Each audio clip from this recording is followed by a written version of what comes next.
Legal, pessoal, tudo bem? Vamos continuar falando do formalismo quântico. Vamos ver mais alguns detalhes, tá?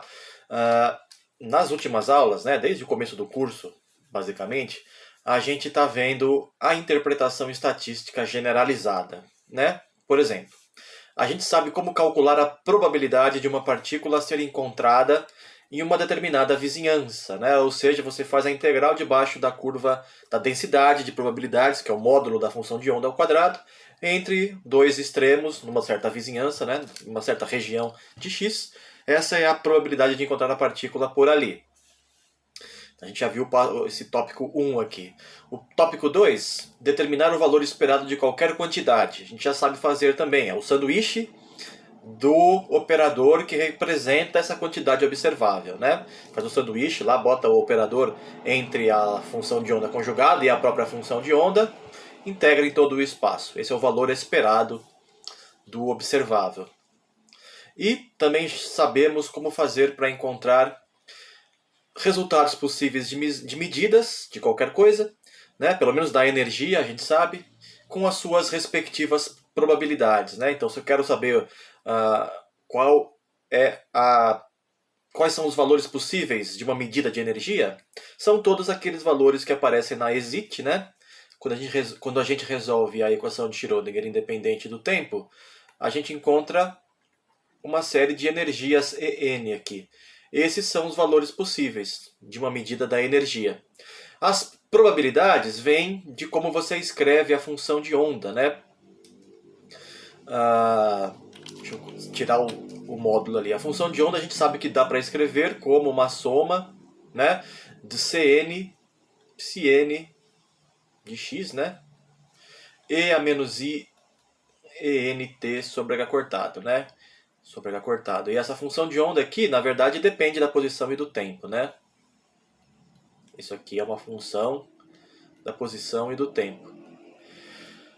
Então, a gente pode medir energias apenas neste conjunto de valores En aqui. No caso do oscilador harmônico, por exemplo, h cortado ômega n mais meio, com n inteiro ou zero, são os valores possíveis de energia, né? E com qual probabilidade eu consigo medir esses valores? Com módulo de Cn ao quadrado, que aparece aqui na expansão, né?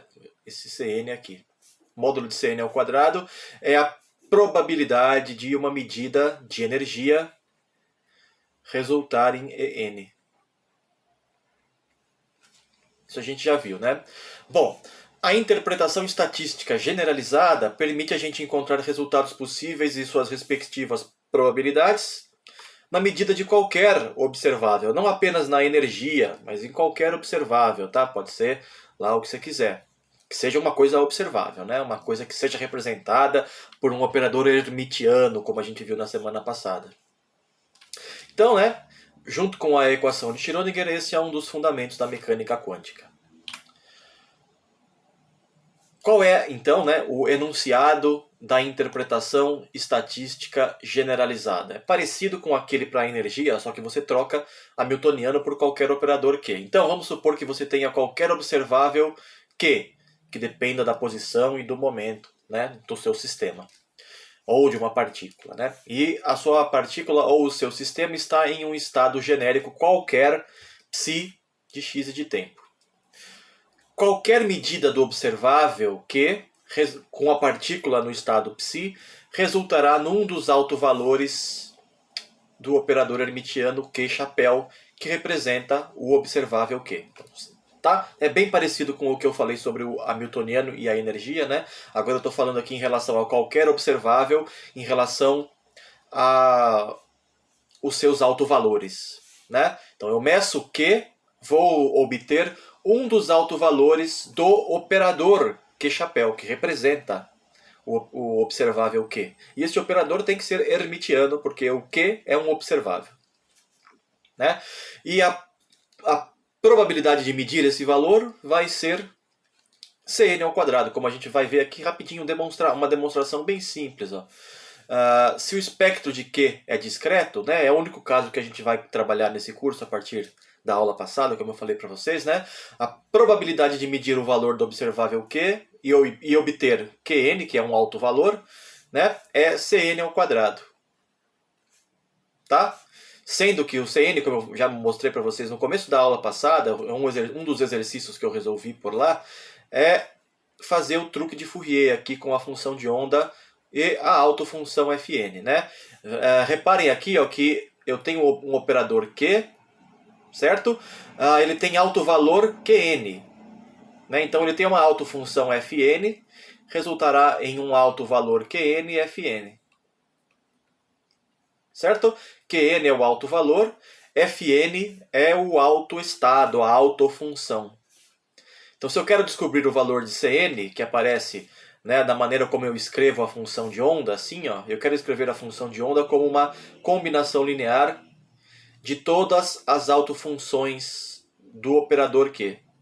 Lembre-se, esse é o axioma que eu falei na semana passada, né?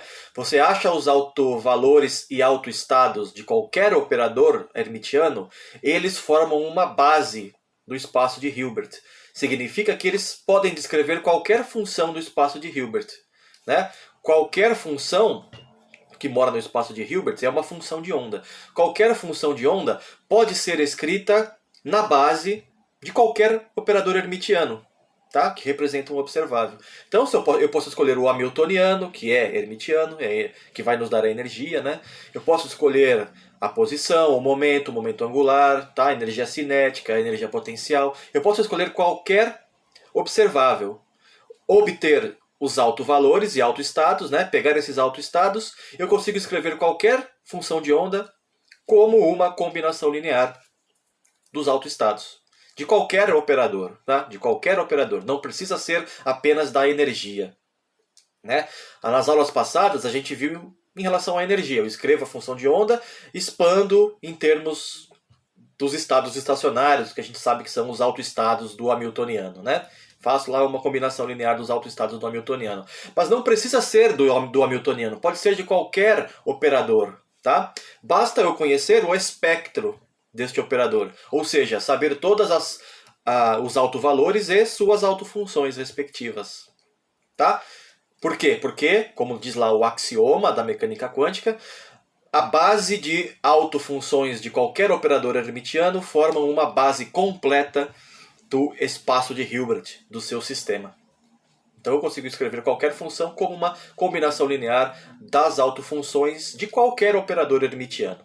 Não apenas do hamiltoniano, qualquer operador hermitiano. Tá bom?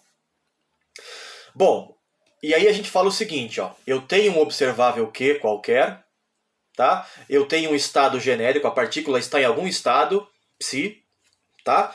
Eu sei que o seu operador Q tem autofunções Fn, e eu escrevo a minha autofunção como uma combinação linear dos autoestados do operador Q. Tá? E aí eu vou lá com este sistema nesse estado e meço Q.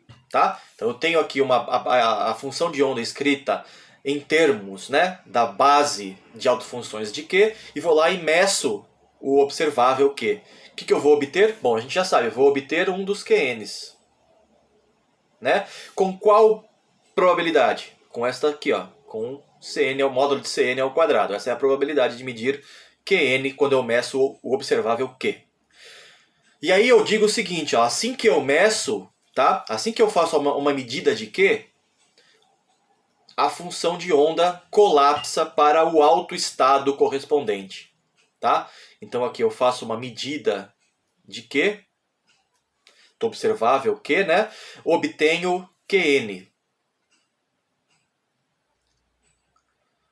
E aí o que acontece? A função de onda não é mais essa aqui. Após a medida, a função de onda não é aquela anterior, mas é a função de onda colapsada para o autoestado correspondente, ou seja, né, o estado Fn. Tá? Ficou claro, gente? Espero que sim. Né? Então, só para recapitular e terminar esse vídeo, interpretação estatística generalizada. Qualquer observável pode ser medido e a medida vai resultar num dos autovalores do operador que representa o observável. Com qual probabilidade? Com esta daqui, Cn ao quadrado, que vem da expansão da função de onda original na base dos autoestados do operador Q. Seja lá qual for o seu operador, se ele é hermitiano, isso funciona. Tá? E aí eu meço o Q. O que acontece quando eu meço o Q? A partícula sai desse estado, né? Ela vai colapsar para o estado correspondente ao valor que eu medi. Se eu medir Qn, né, eu vou obter a partícula num novo estado quântico. Né? A função de onda da partícula mudou, alterou para Fn de x e t, que é um dos autoestados do operador Q correspondente ao observável que eu medi. Né? Se a energia é o hamiltoniano, se é o momento é o operador momento, etc. Tá? Tudo bem, pessoal? Acho que por este vídeo está ok. Na sequência eu vou falar de mais coisas e consequências disso. Um problema muito famoso que todo mundo já ouviu falar. Até daqui a pouco então, gente. Valeu!